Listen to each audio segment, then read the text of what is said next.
What is this, honey? Is it your birthday? It was yesterday. Snow swirled sideways under the overpass, thick enough to turn the air into static. The city above was half asleep. Commuters vanished, buses idled off route, and the wind off the river carried grit that stung exposed skin. Beneath the concrete, a small glow pulsed. A lantern made from a dented tin and a handful of tea lights, flickering like a defiant heart.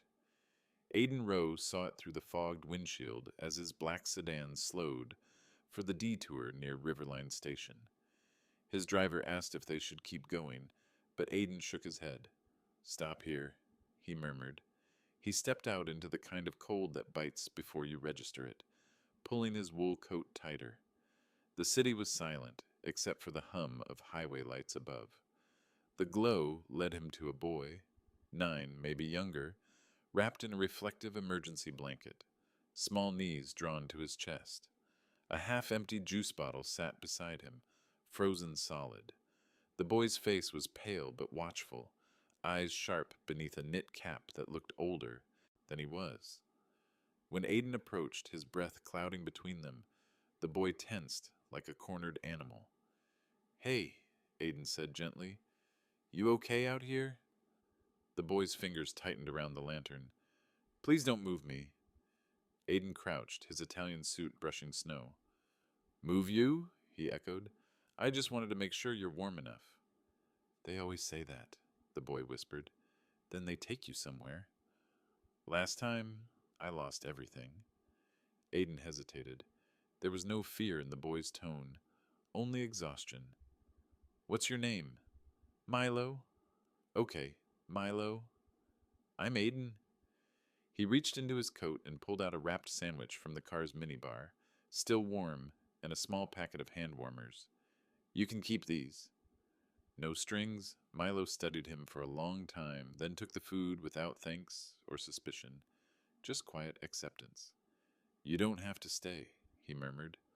"I know," Aiden replied, "but it's freezing." "I've seen worse." The boy's eyes reflected the lantern light like polished stone. "It's brighter under the bridge." The city lights hurt. Aiden followed his gaze upward. Through gaps in the concrete, he could see shards of neon, the electronic billboards of downtown Riverline, flashing slogans from his own company, Ethos Systems. The irony cut through him.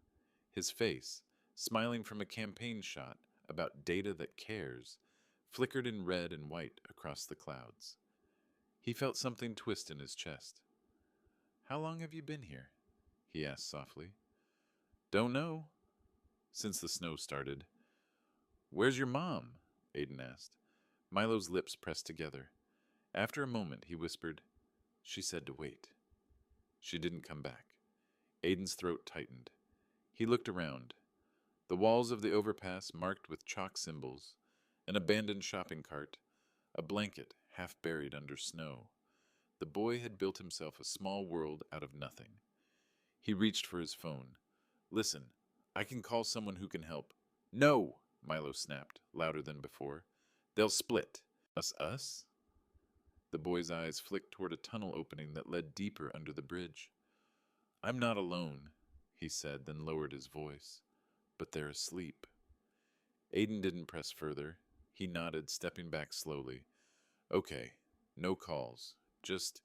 He reached into his coat again and pulled out a sleek black card embossed with his company's logo. "If you need to find me, this gets you through any city library terminal. Ask for the front desk." Milo stared at the card like it was a test. "What do I tell them?" Aiden hesitated. "Tell them, the man with the lantern saw you." He placed the card carefully beside the tin light and stood. Snow gusted between them, scattering the faint warmth. "Keep the blanket close," Aiden said quietly. "And the lantern, don't let it go out." The boy looked up, face unreadable. "I won't," he said. "It's mine." Aiden turned back toward the car. His driver opened the door, the heater spilling out a wave of warmth. But Aiden didn't step in right away. He looked once more at the faint orange glow under the bridge. small, stubborn, alive, and knew it would follow him. As the sedan pulled away, he caught his reflection in the dark glass. A man whose empire ran on code meant to make cities safer, cleaner, more efficient.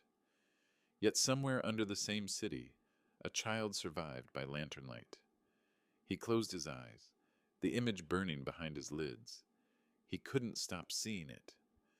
Aiden Rowe stood in front of the wall-sized window of Rowe Tower, 32 stories above the city. Snow still spun in the streets below like static, muffling traffic, burying the park. His reflection merged with the skyline, blue light from monitors tinting his tailored suit and designer glasses. Behind him, his executive team murmured about rollout schedules and regional projections.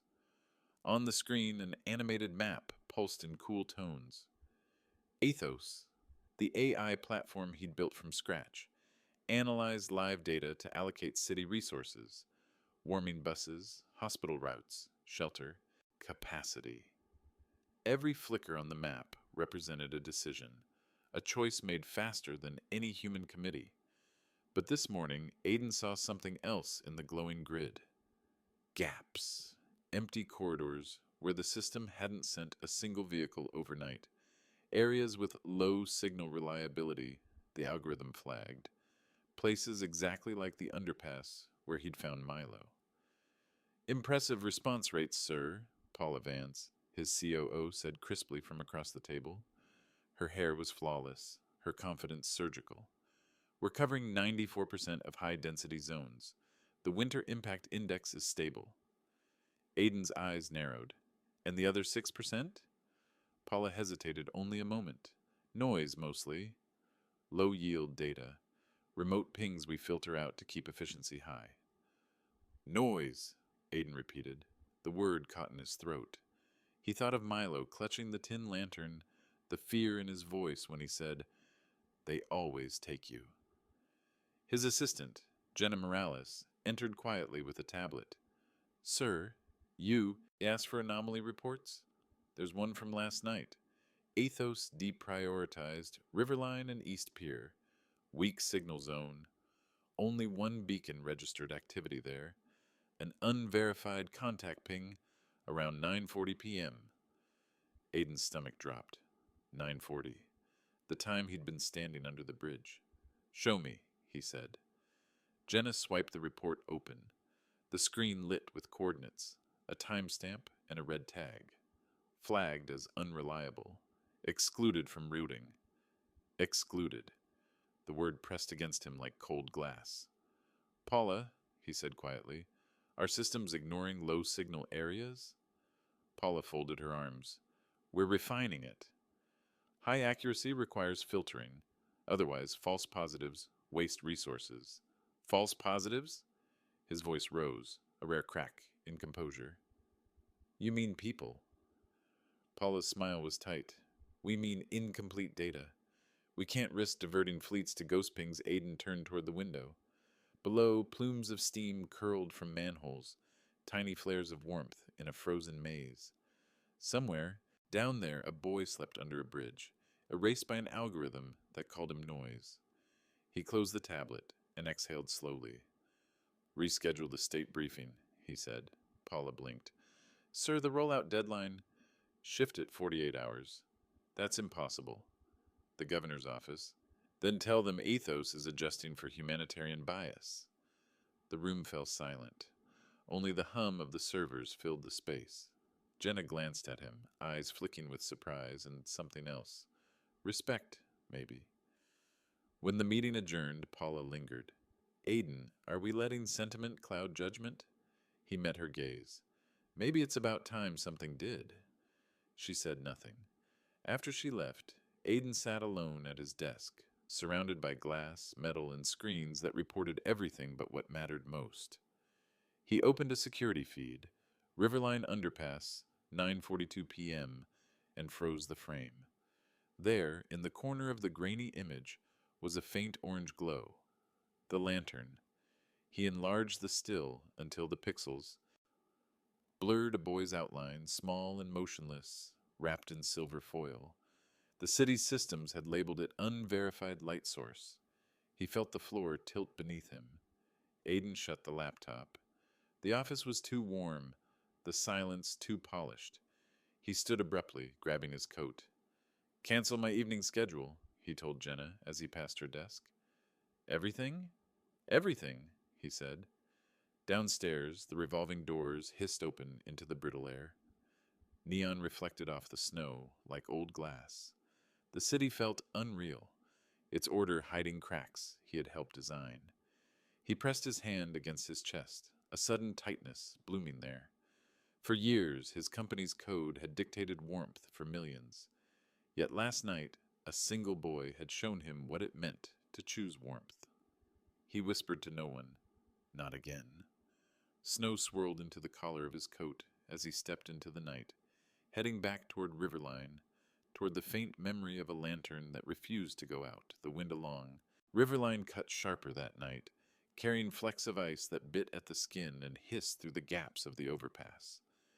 Aiden's sedan slowed, near the same column where he'd first seen the lantern.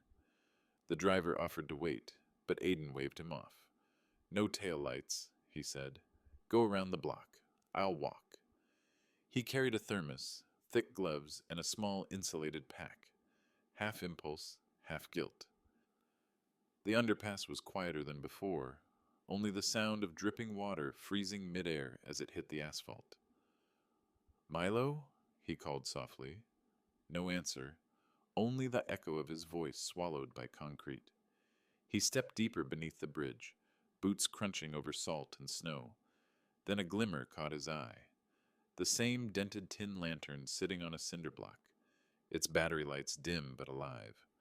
The boy appeared a moment later, stepping from behind a column with cautious eyes. "You came back," Milo said flatly, as if it surprised him less than it should have. "I said I might," Aiden replied, kneeling to set down the thermos. "Hot cocoa." Still warm, Milo eyed it suspiciously, then approached and poured himself half a cup. His hands shook, not from fear, but cold. "You shouldn't be here," he murmured. "People don't like it when suits come down." "I'm not people," Aiden said. Milo's small smile flickered. "Everybody's people." They sat in the brittle quiet. Aiden noticed a cardboard box tucked behind a column. Inside, a stack of folded papers bound with a rubber band. Milo's gaze followed his. "Don't touch that," the boy warned. "What is it?" "My map." Aiden hesitated. "Can I see?" Milo thought for a long moment, then shrugged. "If you don't move it." He slid the top sheet out and handed it over.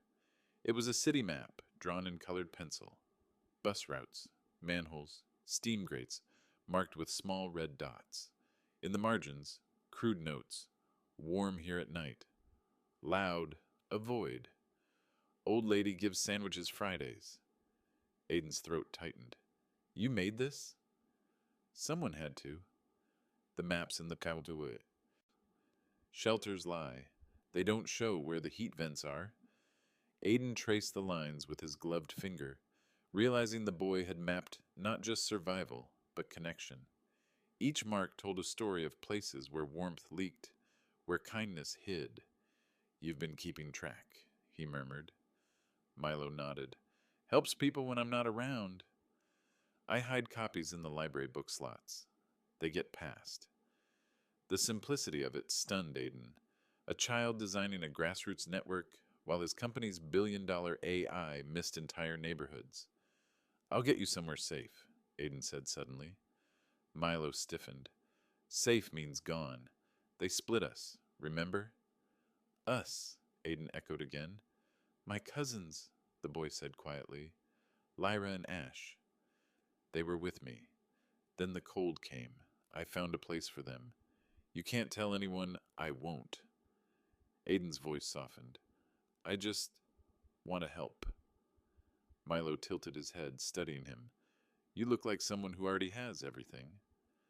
"Looks can lie," Aiden said, meeting his gaze. "And sometimes they do." Snow filtered down through a crack in the overpass, dusting the map between them. Milo folded it quickly, tucking it back into the box. "If you really want to help," he said, Don't take my lantern. I wouldn't.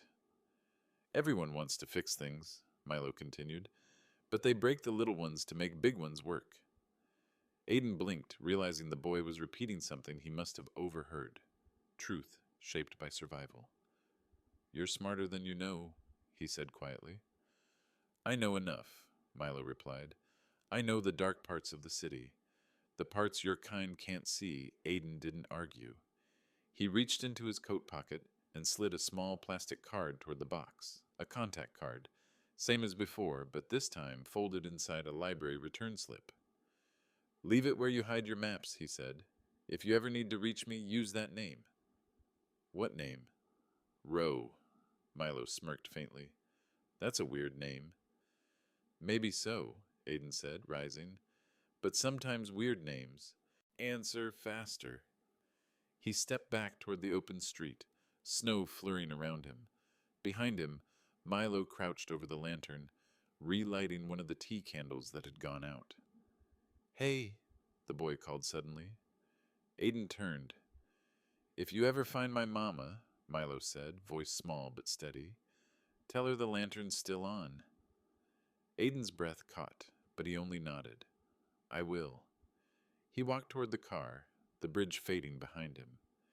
In his mind, the boy's pencil-marked map burned like a constellation, fragile lines of survival drawn by a hand the world refused to see. And somewhere between those lines, Aiden began to see the blind spots of his own creation. Aiden didn't sleep that night. The boy's words, they break the little ones to make big ones work, looped in his head like static.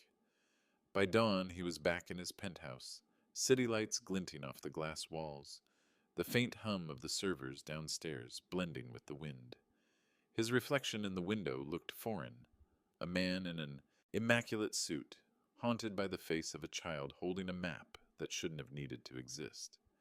He opened his laptop and dove into the back end of Athos, the AI engine that made him famous. Thousands of lines of code streamed past his eyes, the same logic he had once called flawless. But he noticed it now, the quiet cruelty stitched into precision. Aiden typed, Show exclusion rules. A series of parameters appeared, marked in gray text.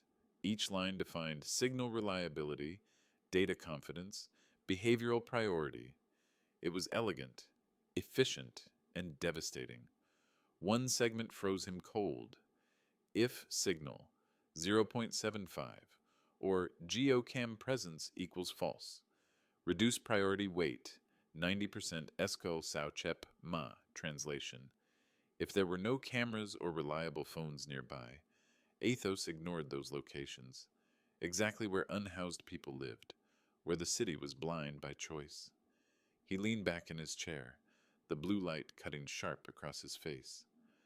We built the perfect machine, he thought bitterly, and taught it to look away.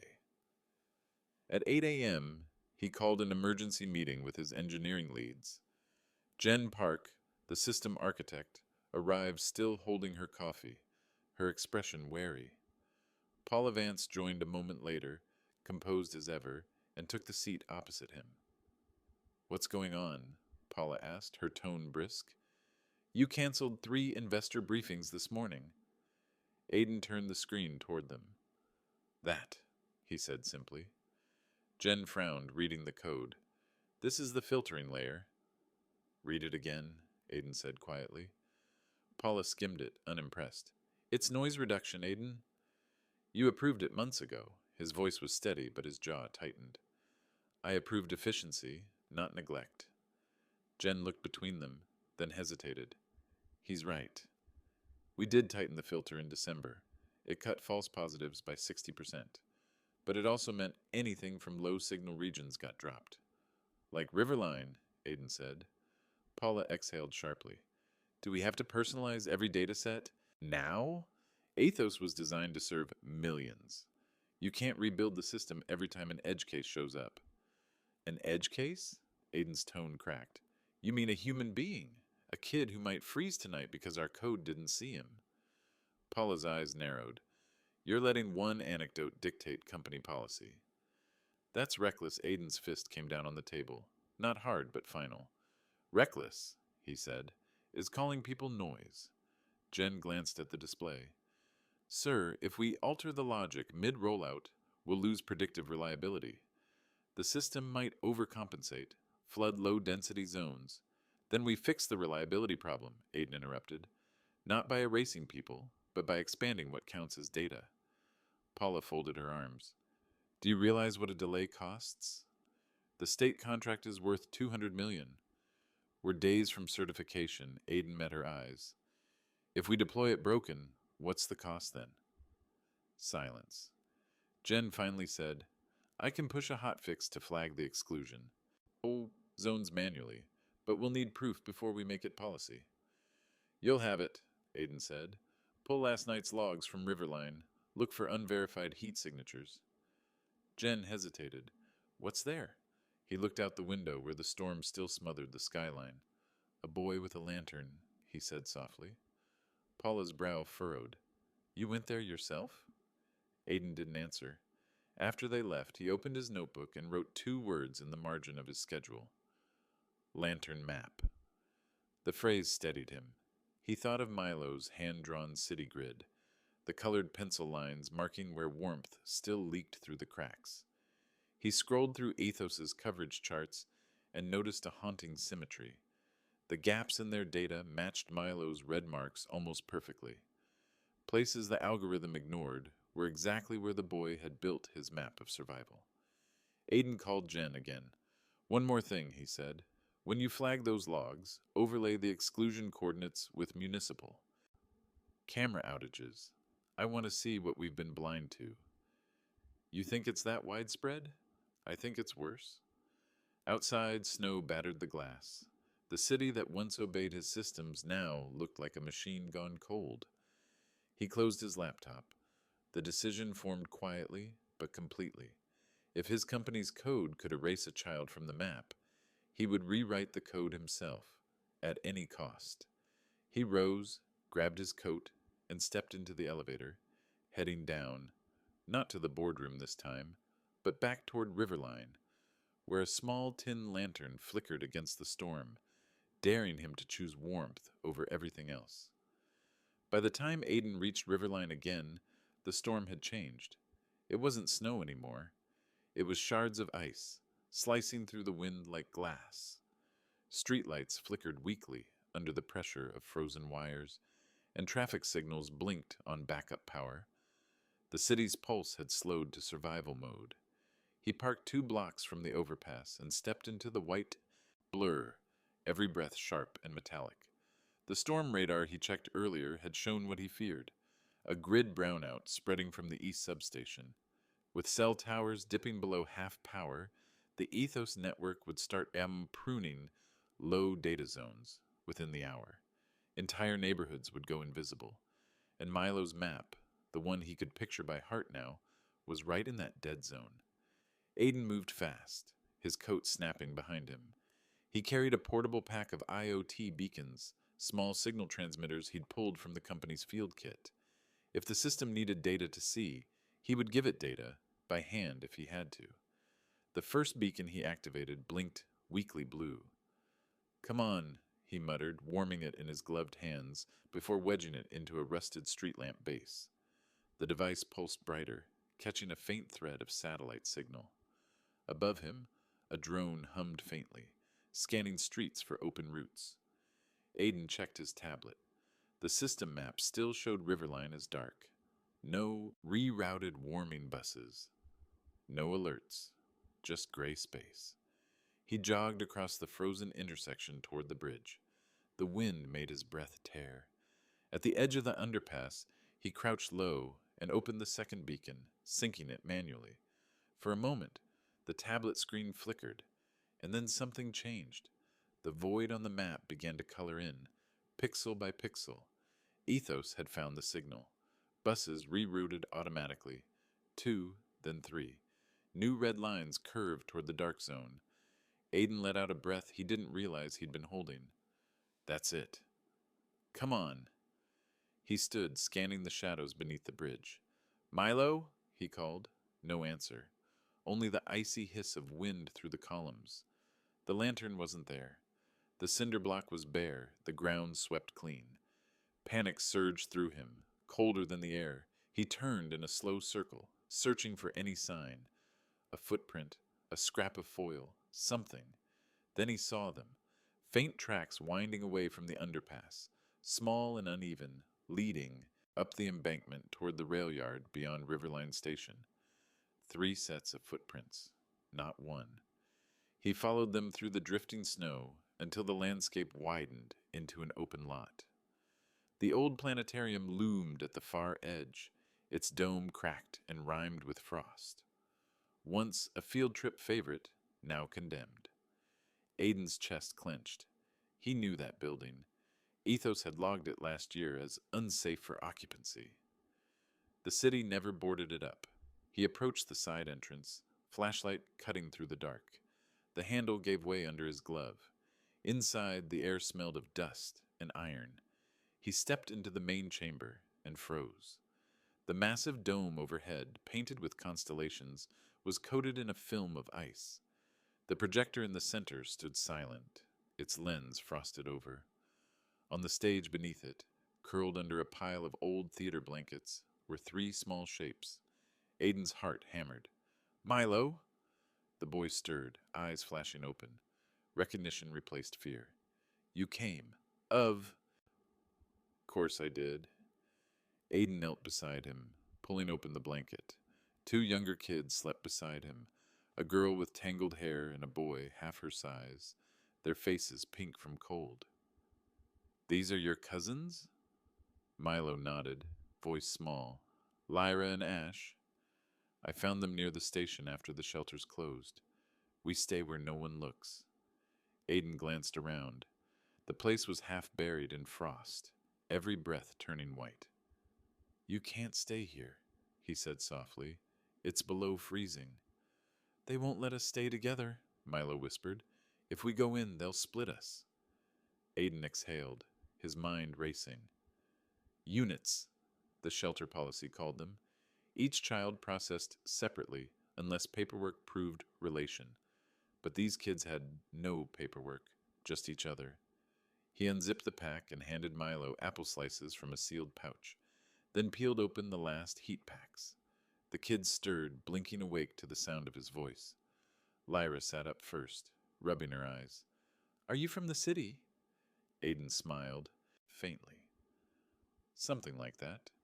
"Then don't take us," she said, trembling but fierce. "We're together." "I know." He met her gaze, steady. "You'll stay together."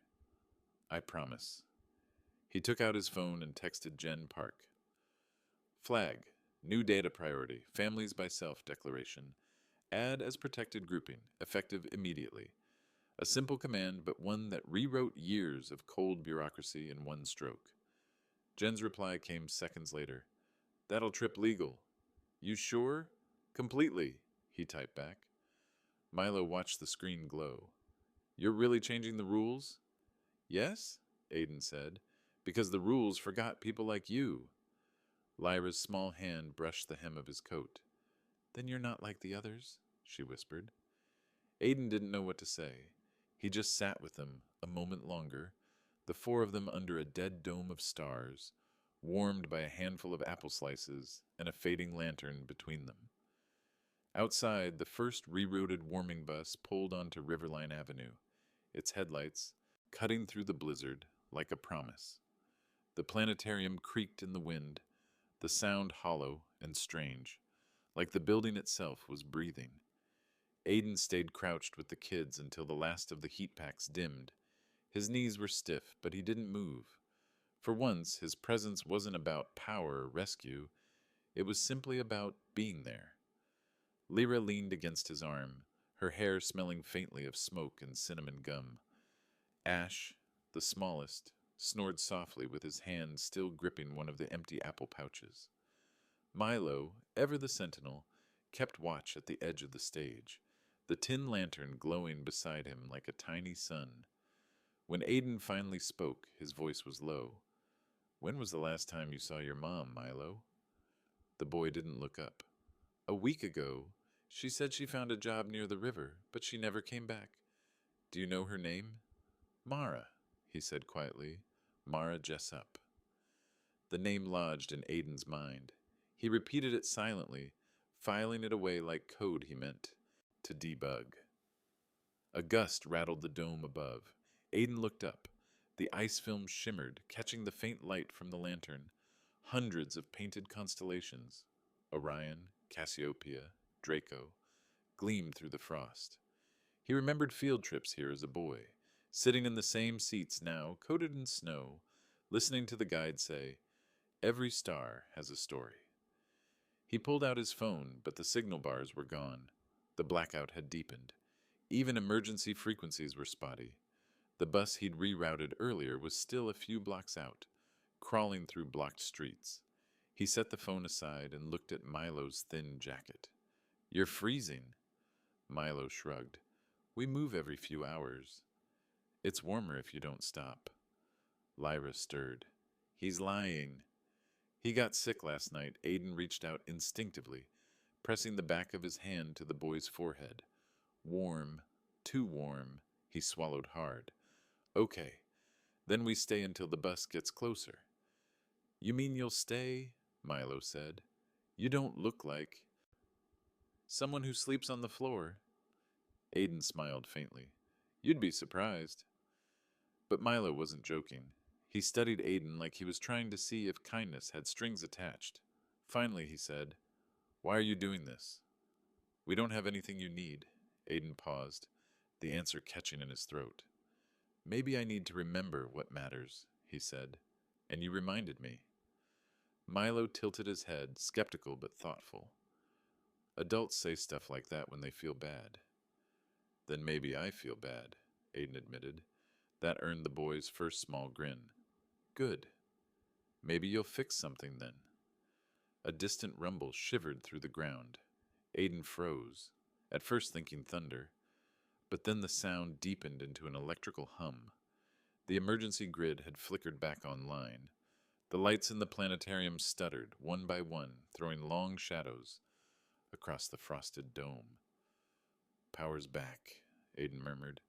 "That means the city's seeing us again." Milo blinked at him. "You talk weird." "Yeah," Aiden said, chuckling softly. "I get that a lot." He stood, brushing frost off his coat, then held out his hand. "Come on. The buses will be here soon." But Milo didn't take it. "If we go with you," he said, "they'll split us." "You'll see." Aiden knelt again, meeting his eyes. "Then I'll make sure they don't." "You can't." "I can try." Lyra's small voice broke the silence.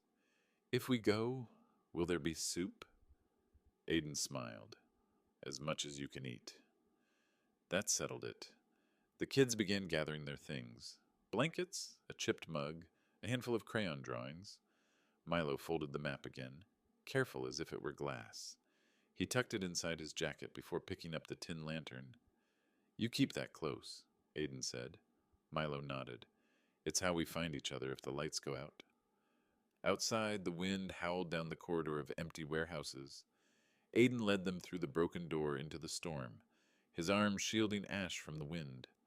The horizon glowed faintly orange. The buses, headlights diffused through snow. They climbed the embankment together. Aiden turned once to look back at the planetarium, the cracked dome glimmering faintly, like a frozen constellation saying goodbye. He exhaled, the air hot in his chest despite the cold. "Let's go home," he said quietly. Milo looked up at him. "You have one of those?"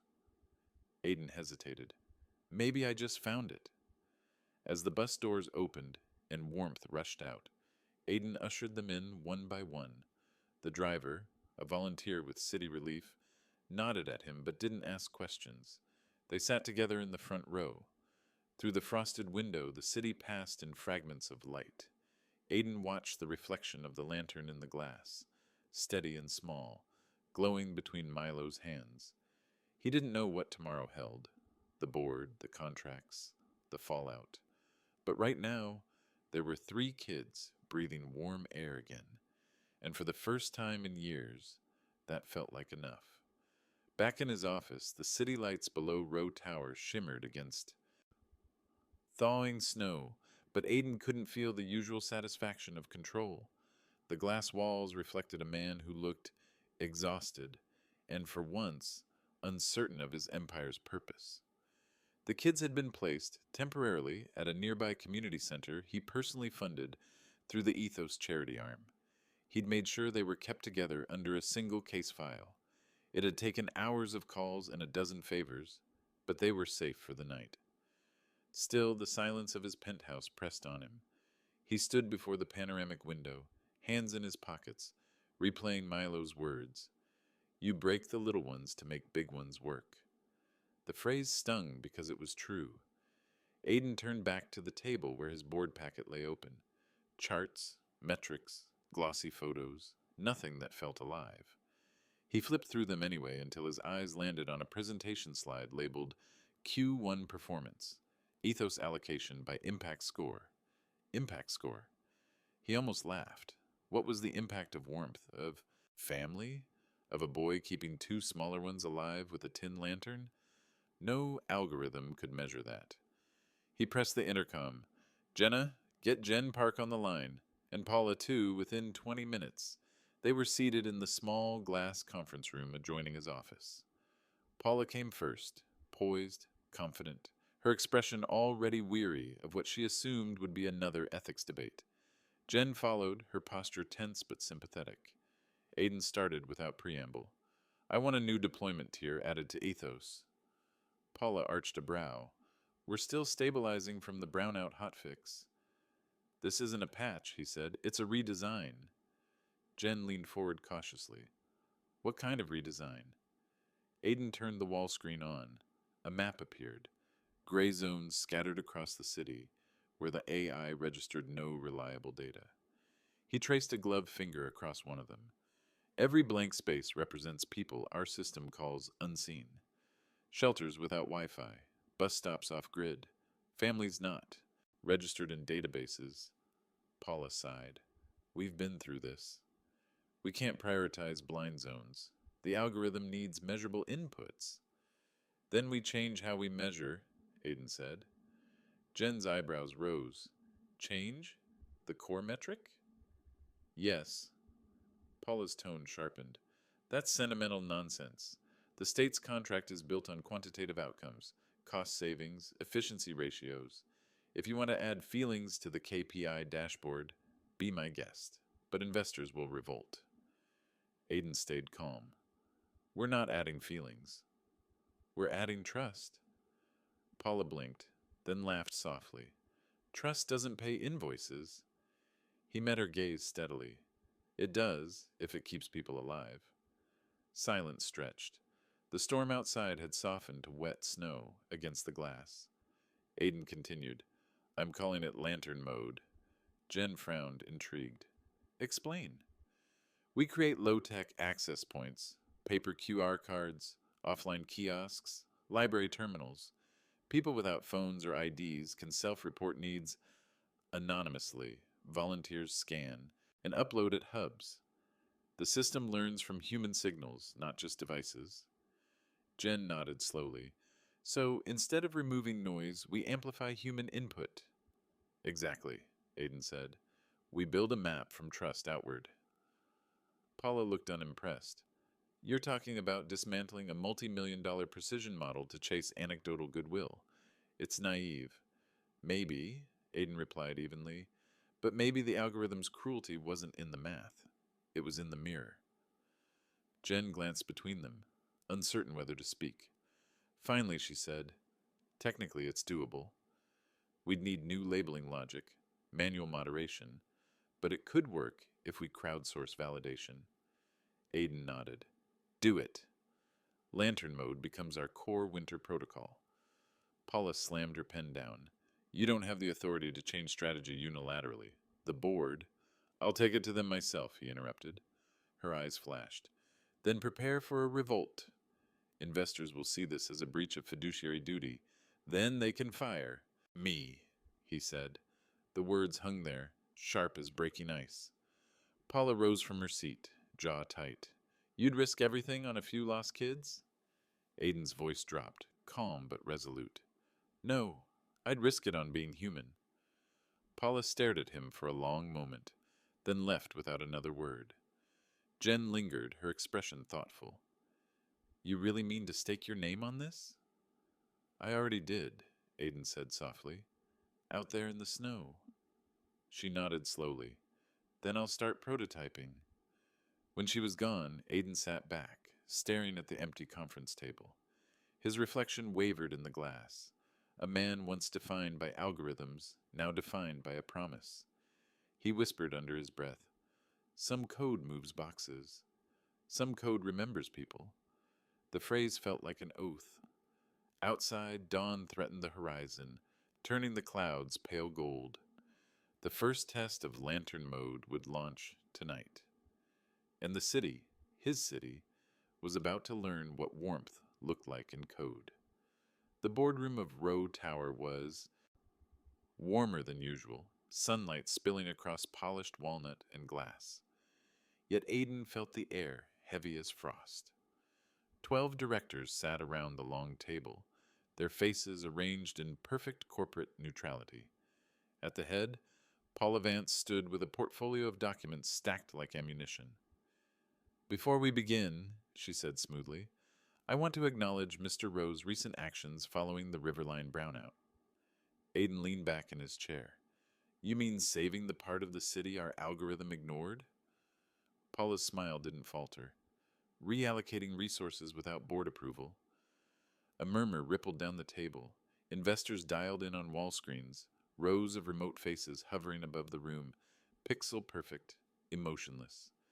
Aiden adjusted his cufflinks and rose. You've all read my proposal. Lantern mode is not a deviation, it's a correction. Ethos failed the city because we optimized for the wrong metric. Emotion is not a metric, Paula said. Neither is dignity, Aiden countered, but it should be. Director Alvarez, a gray-haired man known for speaking last, cleared his throat. Aiden, the state deal alone is worth more than our Q1 revenue projections. You're asking us to delay certification for an untested feature. I'm asking you to keep the company's soul intact. Paula slid a file across the table. Or risk it entirely. Investors are already concerned about the CEO's recent behavior, visiting condemned properties, engaging with miners off record, rerouting fleet dispatches manually. We can't run a corporation on sentiment. Aiden met her gaze. Maybe that's why people stop trusting corporations. The room tensed. A young director from marketing spoke up nervously. Mr. Rowe, if lantern mode fails, the liability exposure is on me, Aiden said. I'll sign personal indemnity. That silenced them. Alvarez leaned forward. You're serious. Completely. Paula stood straighter. Then let's be clear. If you proceed without full board consent, this triggers a no confidence review. Aiden's jaw set. Then call it. Murmurs broke out, some startled, some impressed. Paula gestured toward the projection screen. Before we vote, I'd like to show you what Mr. Rowe is willing to destroy for idealism. The lights dimmed. Footage filled the screen. Grainy clips of Aiden in the snow, carrying a child out of the planetarium. The video had gone viral that morning, shot by a bus driver on his route. No sound, just images. Aiden in his wool coat, his arm around Milo as smoke drifted behind them. Paula turned to the room. This is reckless interference. CEO liability in a city emergency. One misstep and we'd be facing lawsuits. But as the clip played again, something unexpected happened. The board members didn't see recklessness. They saw resolve. A man who could have stayed in his tower, but didn't. The final frame froze on Aiden kneeling beside Milo, the lantern light reflecting off his face. Alvarez exhaled. Looks like leadership to me. A murmur of agreement. Paula's expression faltered. You can't be serious. Aiden stepped forward, voice calm but firm. You want metrics? Here's one. Since Lantern Mode's pilot started 12 hours ago, emergency response increased by 23% in low signal zones. The difference came from human reports, paper kiosks, Library pings, handwritten notes, scanned by volunteers. No algorithm predicted that. People did. He tapped his tablet, displaying charts filled with new data points, crowdsourced warmth glowing across the city map like constellations. When we teach code to see through people's eyes, he said softly, we don't just improve performance. We honor the ones the system erased. Alvarez looked at the data, then at Paula, motioned to continue lantern mode and retain Rowe as CEO. Paula stiffened. You can't. I can, Alvarez said. Second? Hands rose, more than enough. The motion passed. Paula's chair scraped back sharply. She stood frozen, lips tight, before gathering her files and walking out without a word. Aiden exhaled slowly. The room was quiet now, but different. No longer sterile, just still. Alvarez turned toward him. You staked your name on an idea. Now make sure it survives profit season. I will, Aiden said. When the meeting adjourned, he lingered by the window, watching the city thaw. Patches of melted snow shimmered on the streets below, reflecting sunlight like small lanterns. Jenna stepped in quietly. Press already has the story, she said. They're calling you the CEO, who changed the code to care. Aiden smiled faintly. That's a headline I can live with. He turned toward the window again, his reflection merging with the skyline. Somewhere beyond it, Milo and the others were safe, their small lantern flickering in some shelter corner. For once, the city didn't feel like a system. It felt like a promise. Night fell heavy over the city, clouds hanging low and restless. The snow that had softened into slush during the day was now refreezing, sealing streets in a thin, glassy crust. Aiden drove himself this time. No driver, no entourage.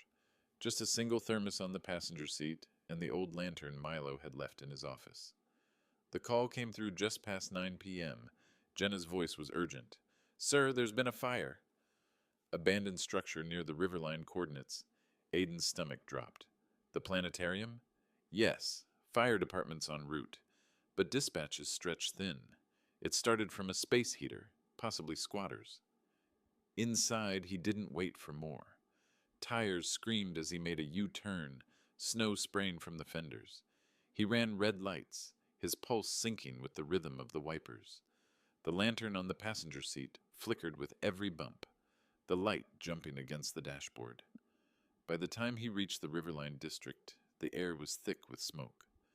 The glow of fire pulsed behind the dome silhouette of the old planetarium, the very place he'd pulled Milo and the children from just the night before. Not again. He parked on the curb, grabbed the lantern, and ran. The fire crews hadn't yet arrived. The station was miles away. The dome shuddered with heat, pieces of ice falling like shards of glass. He heard shouting inside, small voices, high-pitched and terrified. Milo! Aiden's voice cut through the smoke. Milo, answer me! A faint cough came from somewhere within the dark. Up here! He forced the side door open, a wave of smoke curling out to meet him. He dropped to a crouch, the training from a lifetime ago in his father's volunteer fire company rising to the surface. He moved low, following the sound. His coat snagged on rusted seats as he crawled toward the echoing voice. He found them halfway up the stairwell to the projector balcony. Milo clutching Lyra and Ash, eyes streaming, faces blackened with soot. I told you not to come back here, Milo coughed. Aiden's relief was instant and fierce. I wasn't planning to, kid. But since we're all here, he pulled his scarf over Milo's face, lifted Ash into his arms, and shouted over the roar, Stay low and follow me. They moved toward the exit, but when Aiden reached for the handle, it didn't budge, frozen shut. Ice had sealed it from outside, locking them in.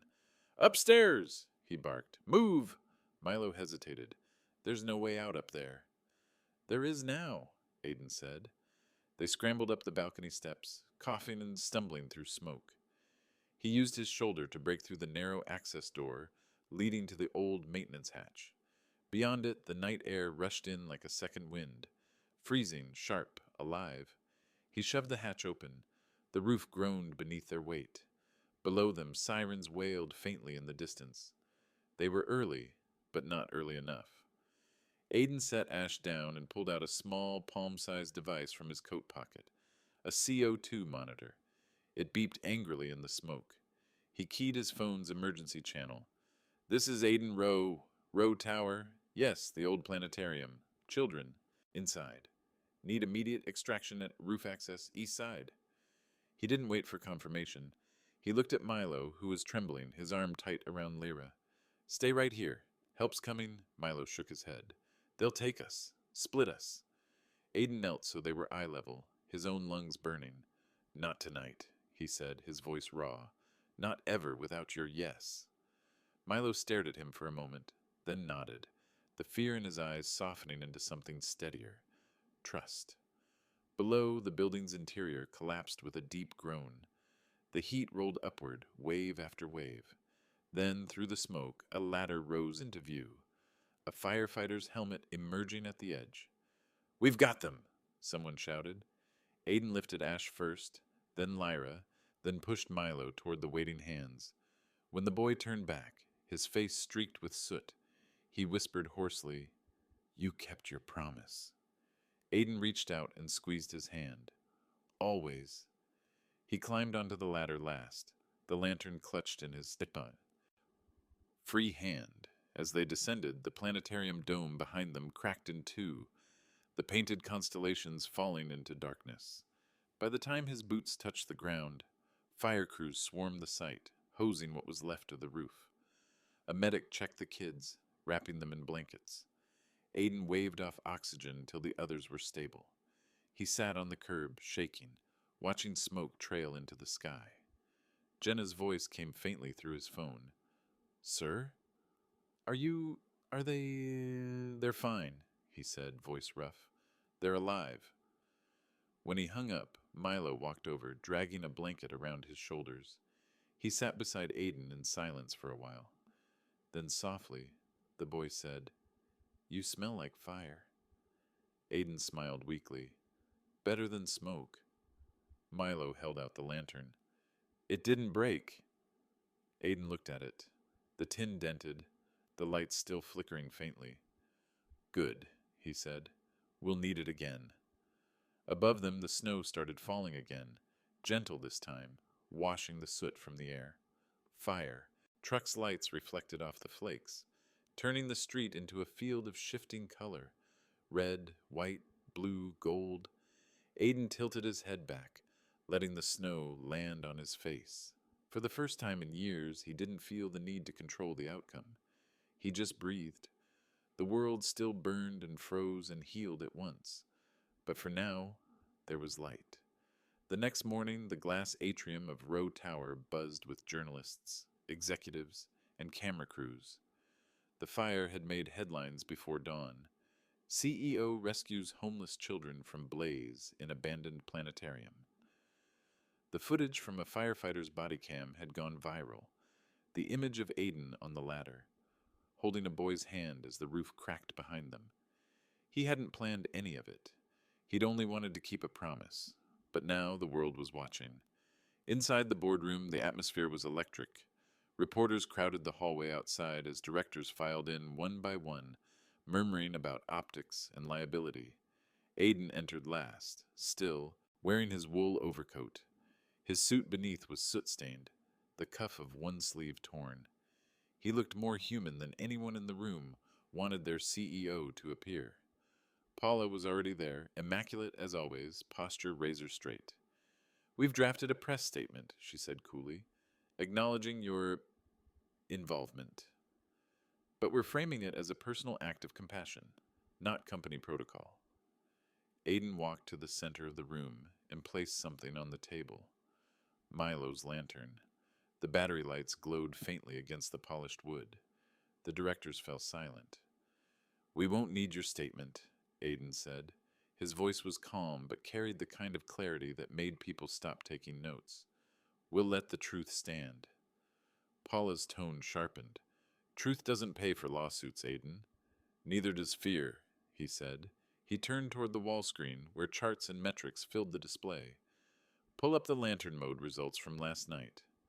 Jen Park, seated near the end of the table, tapped her tablet. The screen shifted to a glowing map of the city, points of orange and gold spread across neighborhoods that had once been gray voids. These, Aiden said, pointing, are human reports. Manual pings from library kiosks, shelter cards, volunteers logging sightings. Lantern mode redirected 16 warming buses, assisted 83 at-risk miners, and saved 4 lives confirmed so far. He paused. One of them was mine. A murmur swept the room. Aiden straightened. We talk about efficiency, about precision, about impact scores. But the city doesn't remember us for numbers. It remembers whether we showed up when the lights went out. Paula folded her arms. You can't run a business on emotion. Aiden met her gaze. No, but you can ruin a city by ignoring it. He gestured to the lantern. This is the smallest thing I own. But last night, it outperformed every product we've ever made. It saved lives because it was there. Visible, reachable, human. That's what lantern mode means. Code that bends toward people. Director Alvarez leaned forward, his voice low but firm. He's right. Sometimes leadership isn't about the next quarter. It's about the next morning. Jen nodded, eyes bright. Ethos isn't losing efficiency, it's gaining vision. Aiden glanced around the room. So here's the decision before us. Do we remain a company that treats compassion as noise, or do we lead the world in proving technology can care? The room was still. Then Alvarez raised his hand. Motion to adopt lantern mode as permanent infrastructure. One by one, hands rose around the table, even a few on the virtual screens. When the vote closed, the result was unanimous, except for Paula, who sat frozen, her face unreadable. Aiden exhaled slowly, a tremor of something like relief threading through his voice. Thank you. Paula stood abruptly, gathering her folders. You've turned us into a charity, she snapped. Aiden looked at her evenly. If saving lives is charity, I'll take the title. She hesitated, realizing she'd already lost. This isn't over, she muttered, and left the room. Aiden remained standing, looking at the small lantern still glowing at the center of the table. Leave it here, he said softly to Jen. Let it stay lit until the power never goes out again. After the meeting, as reporters swarmed the lobby, Aiden stepped outside into the pale sunlight. Cameras flashed, microphones extended. He didn't stop to speak. He simply lifted the lantern and set it on the building's marble ledge by the entrance. Someone shouted, Mr. Rowe, is it true you changed your code for one boy? He paused. No, he said, for all of us. The crowd fell quiet as he walked to his waiting car. He slid into the back seat, leaned his head against the cold glass, and finally allowed himself a deep breath. Inside the lobby behind him, the lantern glowed steadily, its faint orange light reflecting on the marble floors. A signal, a reminder, not of wealth or innovation, but of the night the city's coldest places learned to be seen. Winter lingered, but the city looked different now. The sharpness of survival had softened into something gentler, a quiet pulse of life threading through alleys, libraries, and transit hubs that had once been invisible on the map. From the 27th floor of Row Tower, Aiden watched the first field test of Wooked Lantern Mode unfold in real time. On the big wall display, glowing dots of gold and blue spread through the grid, like rising constellations. Each dot wasn't just data, it was a human signal. Library kiosks reported check-ins. Seen and safe. Pop-up paper forms from food banks streamed in, handwritten and scanned. 3 kids here tonight, warm spot, full. Bus beacons pulsed along new routes, their GPS trails bending toward places Ethos once called noise. Jen Park, exhausted but smiling, stood beside him with a thermos of coffee. You realize we just taught the machine to listen to paper? Aiden smiled, faintly. Maybe paper was the smartest signal all along. Behind them, engineers moved between stations, adjusting dashboards, translating human patterns into algorithms that no longer erased anyone. What had begun as an emergency fix had become something bigger, a network of empathy hidden inside technology. Downstairs, Jenna appeared in the doorway. "You have visitors." Aiden turned. The security guard stepped aside, and three familiar faces entered: Milo, Lyra, and Ash, bundled in new coats, cheeks pink from the cold. Milo stopped just inside the room, his eyes wide as he looked up at the screens. "Whoa!" It's like a sky inside a building. Aiden's grin broke through. "That's one way to put it." He knelt, meeting them eye level. "How are you holding up?" Lyra beamed. "We have our own beds now." "And hot water," Ash added proudly. "Every night." Aiden's chest tightened. "Good. You deserve that." Jen came over with 3 mugs of cocoa. "Made it just the way you like it," she said to Milo, remembering. The boy took a sip, then stared at the glowing maps again. "So this is what you do?" "This is part of it," Aiden said. "We're trying to make sure no one gets forgotten." Milo squinted. "It's working."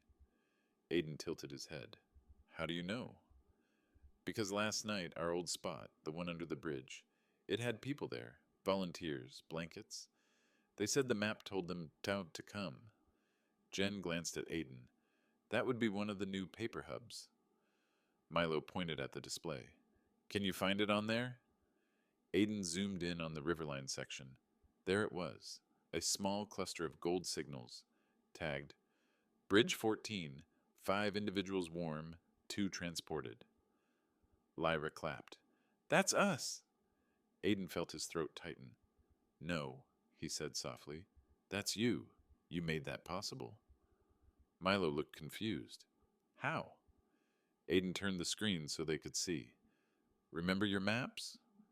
The ones with the warm spots?" Milo nodded slowly. "They're part of this now," Aiden said. "We scanned them, cross-referenced with our data. You helped us find what we couldn't see." The boy's eyes widened. "You mean my drawings are in there? Every one of them?" For the first time since that freezing night, Milo smiled without hesitation. "Then the lantern worked," he said. Aiden's voice softened. "It really did." Jen stepped closer, handing Aiden a small folder. "We also finalized the dignity clause. Families can choose placement together, no more automatic separations." Aiden nodded, emotion catching in his throat. "Good work, Jen." Lyra tugged on his sleeve. "So now, everyone stays together?" "Everyone who wants to," Aiden said. "That's the rule." The kids wandered toward the window, gazing out at the city below. Buses traced bright lines through the streets. From up here, even the grittiest blocks looked like veins of light. Milo pressed his hand to the glass. "You can see almost everything from here," he said. "Almost," Aiden replied. "But the important parts? They're still down." There, Jen smiled. "You sound like a philosopher, not a CEO." He chuckled. "Maybe both." As the children gathered their things, Milo turned back. "Can we come again to see the map grow?" Aiden's answer was immediate. "Any time." They left, escorted by Jenna, their laughter echoing faintly down the hall. When the door closed, Aiden looked at the wall of screens again. One small icon pulsed in the corner, a message notification. He opened it. From Community Volunteer Network.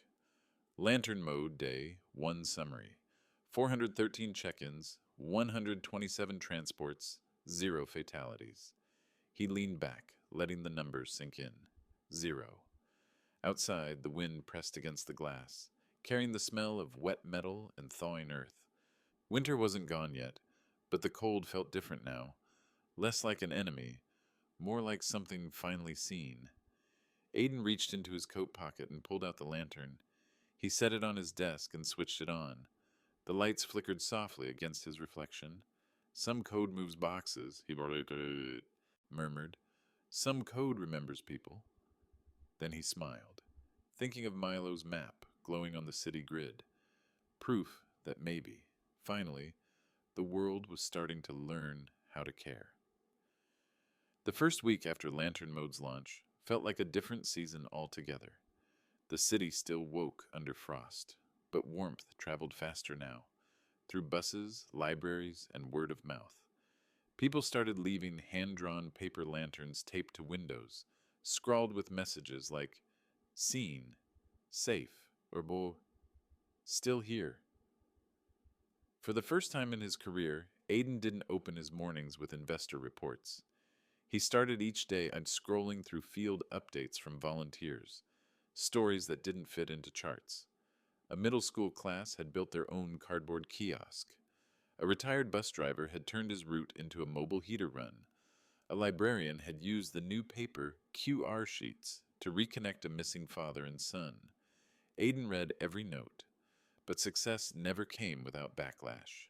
By the third day, headlines shifted from awe to suspicion. "Is lantern mode a PR stunt?" One article sneered. Another read, "CEO's soft power play, philanthropy, or optics?" He ignored them until the leak hit. Late one evening, as city lights bled orange into the river fog, Jen stormed into his office with her tablet in hand. "We've got a problem," she said. Paula Vance's name flashed across the screen. Internal memo. Misuse of company funds for unapproved social initiatives. Attached were bank transfers from Aiden's private trust to Lantern Mode microgrants, annotated as ethical reinvestments. Jen's voice trembled with fury. "She's accusing you of laundering goodwill." Aiden rubbed his temple. "How'd she get the ledgers?" "Legal thinks she cloned your financial mirror when you suspended her access. The board will have to investigate." He nodded slowly. "Let them." "Aiden, this could cost you your license, not just the seat," she said. He smiled faintly. "Then they'll see what I've been doing in daylight." That night he sat alone in his office. Rain streaked down the windows, breaking the reflections of the city below. On his desk lay two things: a newspaper clipping about the fire, "CEO saves 3 children from blaze," and an unopened folder marked "Personal," foster care records. He had requested it quietly 2 weeks earlier, after a journalist's inquiry unearthed something he'd tried to forget: his own childhood file. Aiden took a breath and opened it. The pages were brittle, the ink smudged. Caseworker notes filled the margins. Subject: Aiden Rowe, formerly Aiden Ross. Multiple relocations, emotionally guarded. High IQ/low trust. Labeled unstable data due to incomplete history. He stared at the phrase, unstable data. The same term ethos used to describe children like Milo.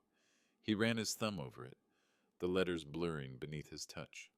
When the story broke the next morning, it hit harder than Paula's leak ever could. Headline: The algorithm's maker was once erased by it. CEO's hidden foster past revealed. By noon, reporters swarmed the plaza outside Row Tower. Cameras waited for a statement.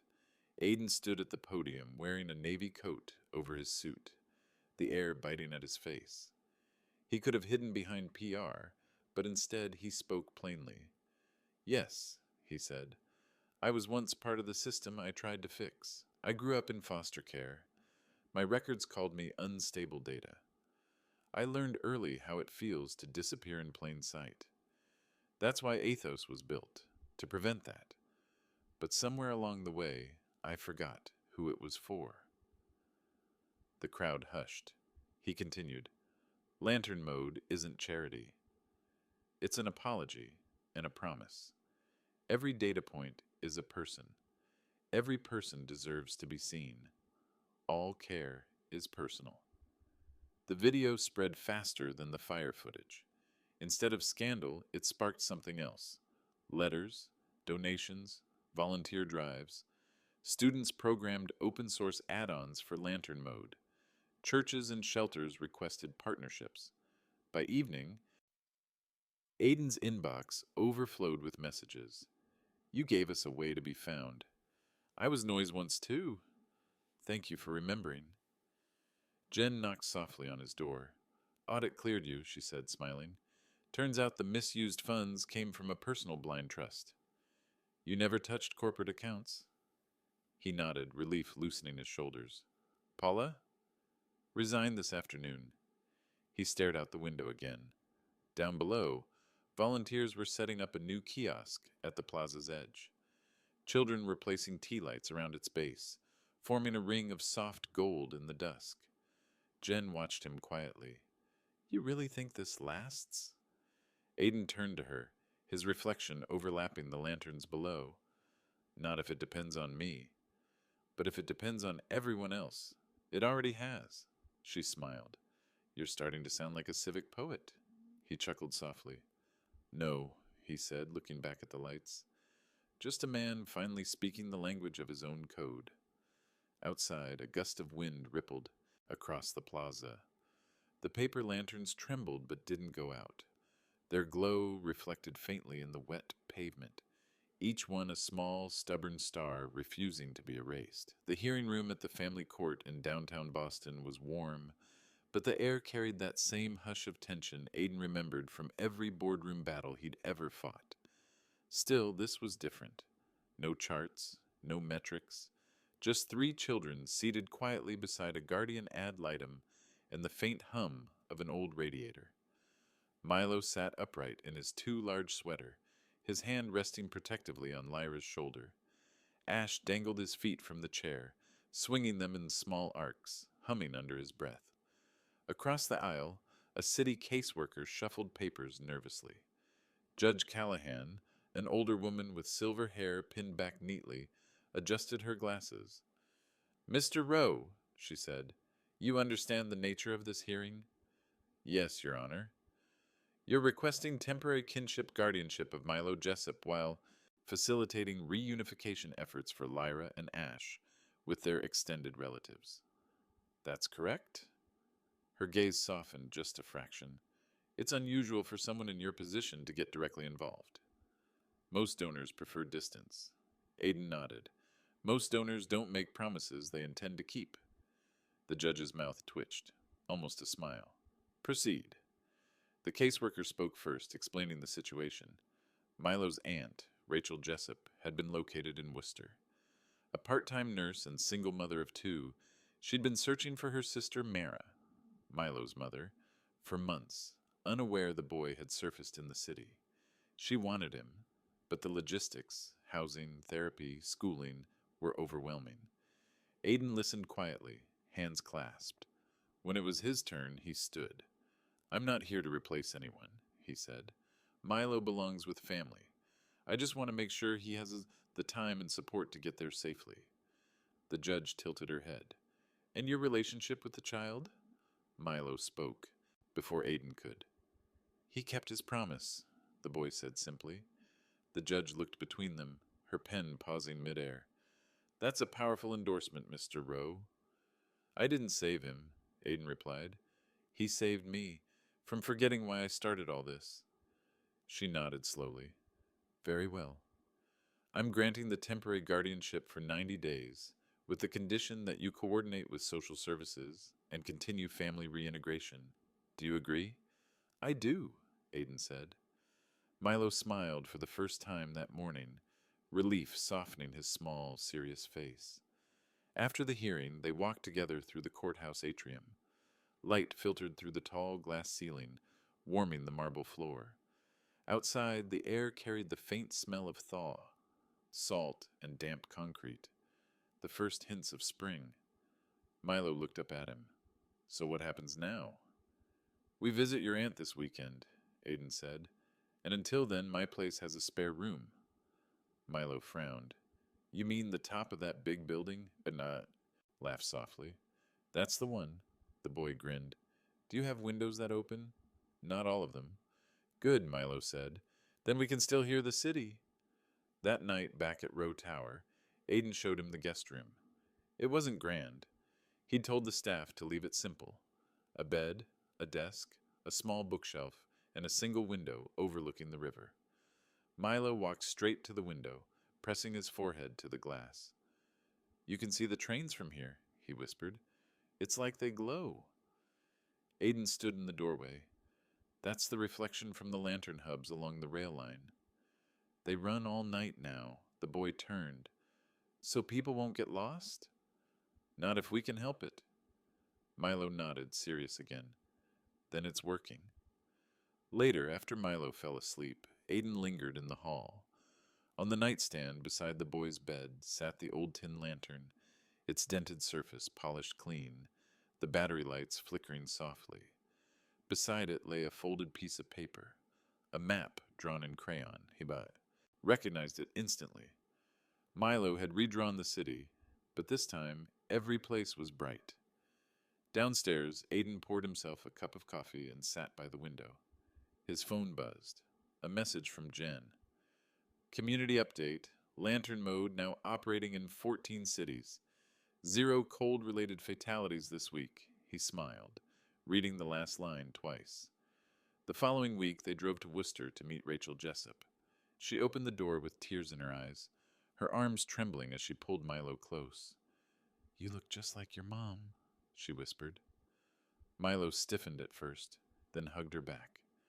Aiden stepped back, giving them space. "He's safe now," he said quietly.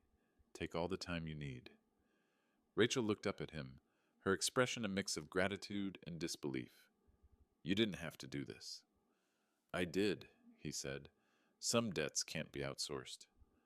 When they left, Milo insisted on leaving the lantern on Aiden's windowsill before they drove away. "It's brighter there," he said, his voice barely above a whisper. "That means it's safe to sleep." Aiden didn't argue. He just nodded. That night, back in Boston, he stood at the window long after the city had gone quiet. The little tin lantern glowed in the reflection beside his own, twin lights flickering in rhythm. For the first time in years, he didn't see a CEO staring back at him.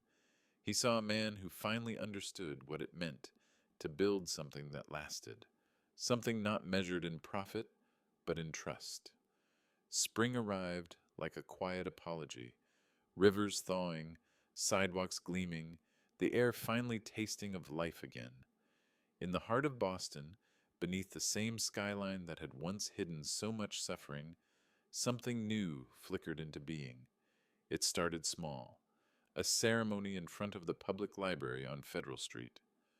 Rows of paper lanterns lined the steps, their light gentle against the pale morning sky.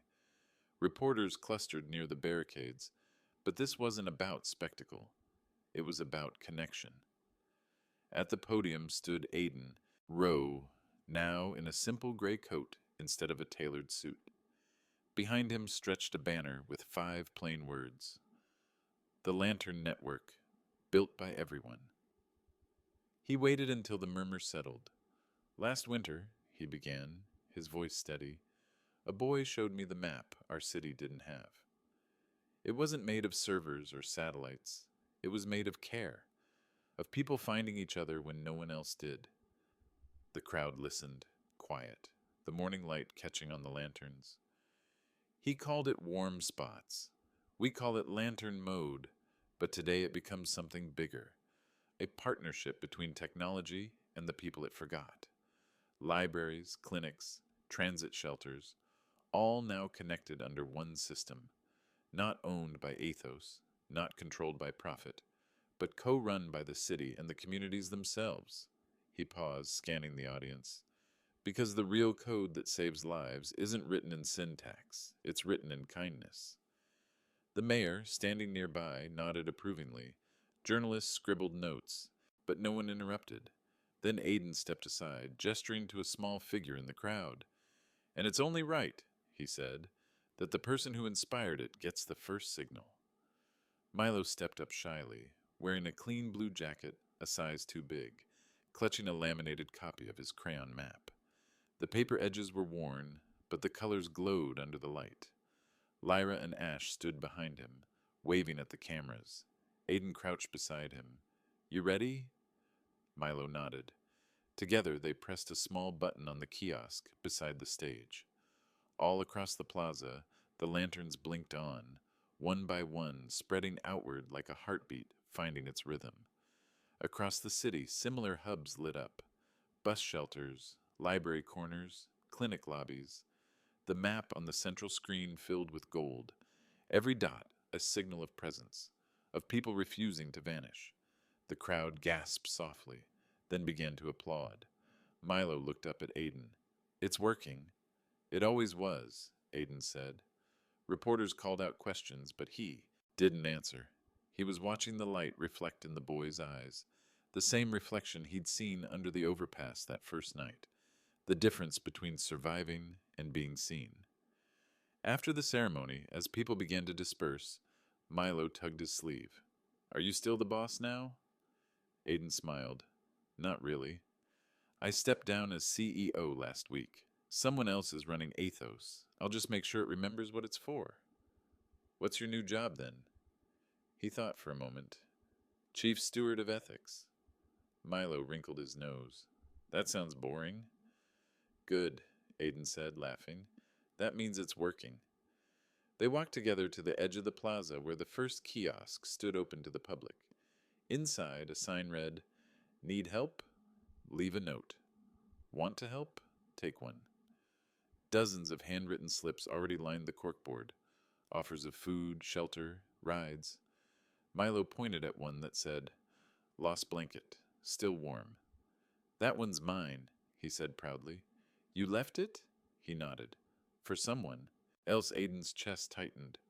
"That's how the light keeps moving," he said softly. As evening fell, the city transformed. From the air, the lantern network shimmered like a constellation come to earth, golden points marking every corner where compassion lived. News helicopters hovered high above, broadcasting the glow across the country. In his office window later that night, Aiden stood alone. The tin lantern rested on the sill, its glow mingling with the hundreds outside. For a moment, Boston itself seemed to breathe. His phone buzzed, a text from Jen. "Launch successful. Every node online. Congratulations, Chief Steward." He smiled, typed back simply, "All cares personal." Down on Federal Street, Milo and his cousins leaned against the rail, watching the last lantern blink on. The boy turned toward the tower and waved, sure that somewhere behind the glass, the man who kept his promise was watching back. And he was. Aiden lifted his hand in return, just once. Then he whispered, almost to himself, "Some code moves boxes. Some code remembers people." Outside, one by one, the lanterns across the city shimmered brighter, each one carrying the memory of a boy, a promise, and a map that taught a machine how to care.